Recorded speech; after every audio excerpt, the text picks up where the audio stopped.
কিন্তু আমি যেটা বুঝাইতে চাইতেছি, একজন তাহাজ্জুদ গুজারি বান্দা, টুপিওয়ালা বান্দা, জুব্বাওয়ালা বান্দা, পাগড়িওয়ালা বান্দা, 5 ওয়াক্ত নামাজিওয়ালা বান্দা, সত্য কথা বলার বান্দা, হজ করা বান্দা, যাকাত দেওয়া বান্দা, ইসলামের পথে থাকা বান্দা, এরপরে মায়ের কথা না শোনার কারণে, তাহাজ্জুদের নামাজকে বেশি গুরুত্ব দেওয়ার কারণে ওই জুরাইশ সমাজের মানুষের মধ্যে কিছু সময়ের জন্য হলেও অপমান হয়েছে কিনা?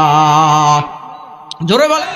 সম্মানিত এলাকাবাসী, ও মুসলমান ইমানদার, কান খাড়া করে শোনেন। বনি ইসরাইলদের মধ্যে একজন আল্লাহর ওয়ালি ছিল, এত পরিমাণ ইবাদত বন্দেগী করেছে, তার নাম ছিল হলো জুরাইশ। কি নাম? জোরে বলেন, কি নাম? জুরাইশ।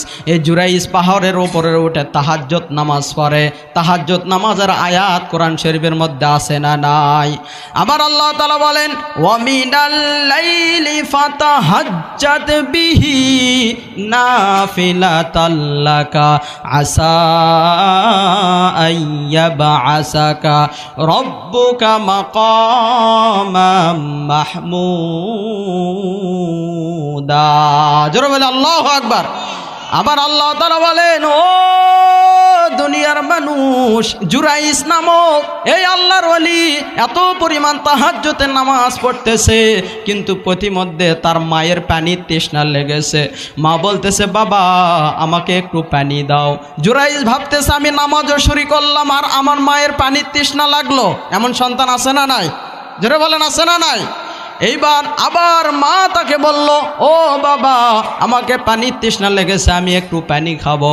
আবারও সন্তান ভাবলো, নামাজে দাঁড়াইছে, মায়ের পানির তৃষ্ণা লাগলো, এখন কেমনে পানি দেই? তৃতীয়বার আবার মা বলেছেন, ও জুরাইশ আমাকে পানি তৃষ্ণা লেগেছে, আমি একটু পানি খাবো।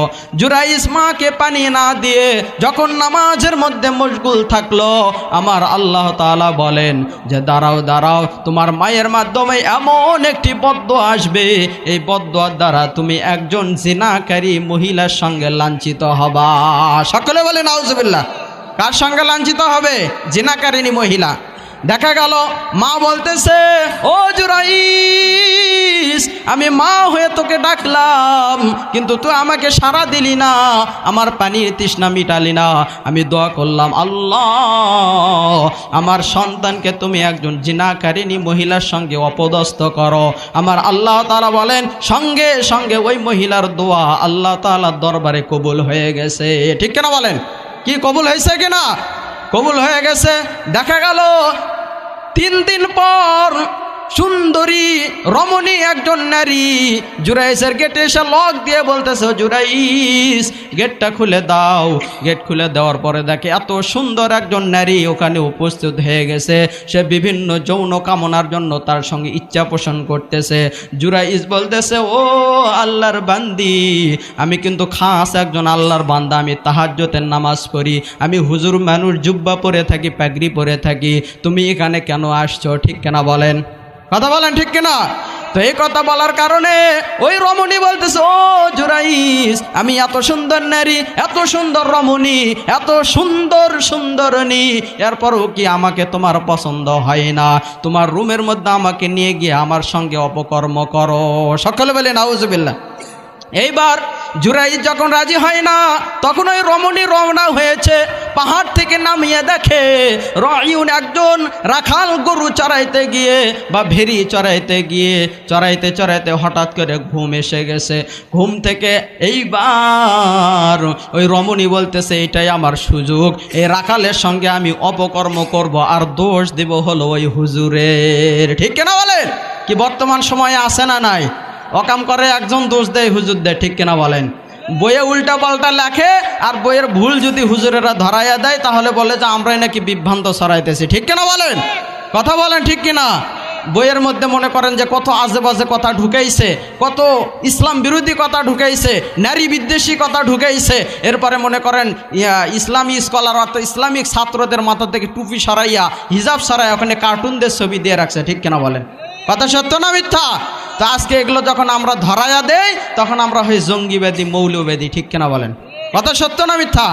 এইবার জুরাইসের সঙ্গে যখন অপকর্ম করতে পারল না, এইবার আল্লাহর বান্দি রাখালের সঙ্গে অপকর্ম লিপ্ত হলো রে যুবক ভাই।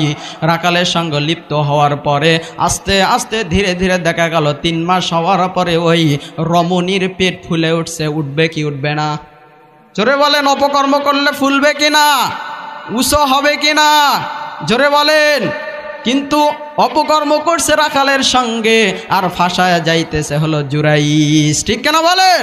তো এইবার এলাকার মানুষ বলে, ও রমণী, তোমার তো বিয়ে হয় নাই, তোমার তো শাদী হয় নাই, তোমাকে তো আমরা বিবাহ দেই নাই, তোমার পেট এত উঁচু হলে কিভাবে, তুমি গর্ভবতী হলা কেমনে, জানতে চাই। এইবার রমণী বলতেছে, ওই যে পাহাড়ের ওপরে একজন আল্লাহর ওলি তাহাজ্জুদের নামাজ পড়ে, ওই ব্যক্তি আমার সঙ্গে অপকর্ম করেছে, ঠিক কেনা বলেন? এইবার জুরাইস সবাই মিলে এলাকার মানুষ হুজুরদের দোষ পাইলে তো এমনি তো বাস দেওয়ার জন্য রেডি হয়ে থাকে, ঠিক কিনা বলেন? এইবার পাইছি জুরাইস, নিজেকে বড় আল্লাহর ওলি ভাবো, জুব্বা পরে থাকো, পাগড়ি পরে থাকো, এবার তোমাকে দিতেছি, দাঁড়াও। আছে না নাই এমন মানুষ? দাঁড়াও, তোমার ভণ্ডামি এবার আমরা দেখতেছি, ঠিক কিনা বলেন? সারাদিন জুব্বা পাগড়ি পরে থাকো, আমরা তেল পরে নেই, পানি টানি পরে নেই, আর তুমি এসব অপকর্ম করে বেড়াও। কিন্তু আসলে কি সে অপকর্ম করেছে? জোরে বলেন, করেছে? করে নাই। ও জুরাইস, তুমি নাকি এই নারীর সঙ্গে অপকর্ম করেছ? জুরাইস বলে, নাউজুবিল্লাহ, আস্তাগফিরুল্লাহ, ঠিক কিনা বলেন?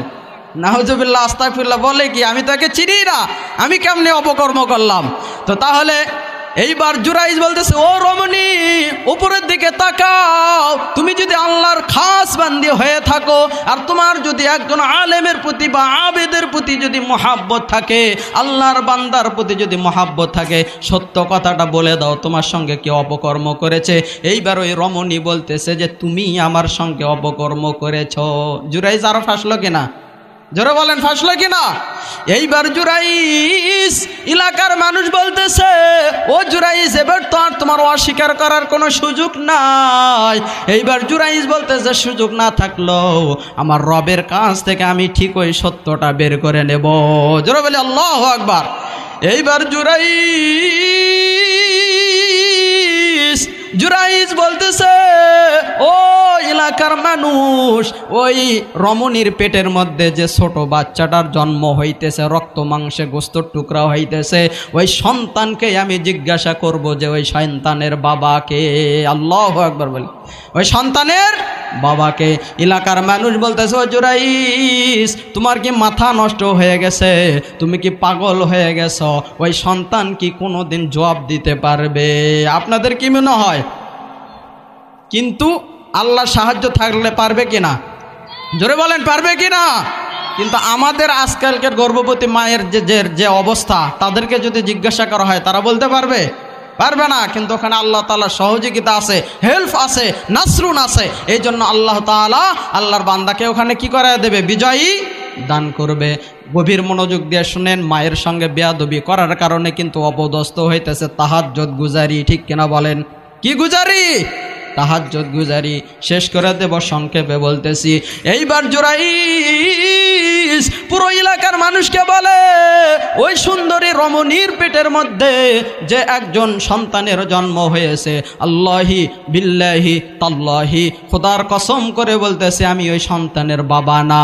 তো তাহলে এলাকার মানুষ বলতেছে ওই সন্তানের বাবাকে, ওই রমণী তো তোমারই দোষ দিতেছে। এইবার জুরাইস বলতেছে, ও পেটের মধ্যের সন্তান, ও রক্ত গোস্তের টুকরা, তুমি যদি আল্লাহর হুকুমে যদি এই কন্যার পেটের মধ্যে আসো বা এই নারীর পেটের মধ্যে আসো, তাহলে তুমি জবাব দিয়ে দাও, এক আল্লাহর গোলাম হিসেবে, সাক্ষী হিসেবে তোমাকেই আমি সাক্ষী রাখবো। তুমি যদি পেটের মধ্যে বলতে পারো যে তোমার বাবা আমি নই, তাহলে আমি বাঁচিয়া যাই, না হলে কিন্তু আমার ফাঁসি হয়ে যাবে। ঠিক না বলেন? না হলে আমার কি হয়ে যাবে? ফাঁসি হয়ে যাবে। আল্লাহর কি কুদরত, আল্লাহর কি কারিশমা। এইবার দেখা গেল জুরাইস বলতে দেরি হলো, কিন্তু ওই বেহায়া নারী, বেশ্যা নারী, অসভ্য নারী এইবার যখন দাঁড়ায় আছে, যখন জুরাইদ জিজ্ঞাসা করেছে জবাব দাও জবাব দাও, ওই রমণীর পেটের মধ্য থেকে ওই রক্ত মাংসের গোস্তটুকু জবাব দিতেছে যে আমার বাবা তুমি না, আমার বাবা হলো পিছনে দাঁড়ায় আছে ওই রাখাল। জোরে বলি আল্লাহু আকবার। তাহলে আল্লাহ চাইলে পারেন কিনা? জোরে বলেন আল্লাহ চাইলে পারেন কিনা? কিন্তু আমি যেটা বুঝাইতে চাইতেছি, একজন তাহাজ্জুদ গুজারি বান্দা, টুপিওয়ালা বান্দা, জুব্বাওয়ালা বান্দা, পাগড়িওয়ালা বান্দা, 5 ওয়াক্ত নামাজিওয়ালা বান্দা, সত্য কথা বলার বান্দা, হজ করা বান্দা, যাকাত দেওয়া বান্দা, ইসলামের পথে থাকা বান্দা, এরপরে মায়ের কথা না শোনার কারণে, তাহাজ্জুদের নামাজকে বেশি গুরুত্ব দেওয়ার কারণে ওই জুরাই সমাজের মানুষের মধ্যে কিছু সময়ের জন্য হলেও অপমান হয়েছে কিনা? জোরে বলেন হয়েছে কিনা?